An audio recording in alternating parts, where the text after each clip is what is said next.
大家好，我係三喜幫嘅黃星。今日我想介紹四季入面嘅兩篇文章。第一篇係老舍《濟南的秋天》。喺文中，老舍利用豐富嘅想像令秋天充滿詩意，亦都將濟南嘅山水美景描繪得活靈活現。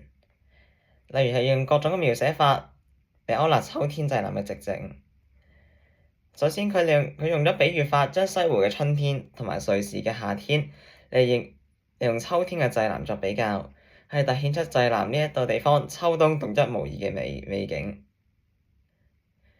又用咗擬人法，例如係秋天歲屬呢一點便是冬，嚟寫上帝將秋天同冬天都俾咗濟南呢個地方，同埋季節之間嘅過渡。更加係有例如係自然嘅情人呢一種方法嚟展現作者同埋大自然對濟南嘅愛。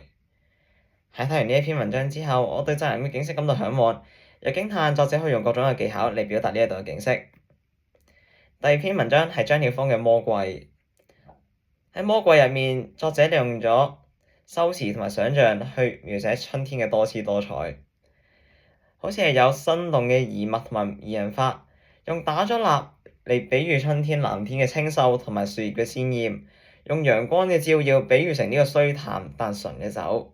絲竹同虎巢依群聲令四月變成咗音樂季，更加感慨管理春天嘅人係一個神奇嘅魔術師，將愛同埋笑俾咗人類。喺呢篇文章入面又有住各種嘅顏色，尤其係綠色，有住相思樹、荷葉桐同埋小草等等，又有住墨綠、淺綠同埋黃綠之分。作者就喺綠之上、之間同之下，盡顯咗春天山入面嘅綠意縱然。儘管春季唔長，但都可以有住千變萬化同埋數之不盡嘅可愛之處。呢個係我睇完呢篇文章之後嘅感受。多謝大家。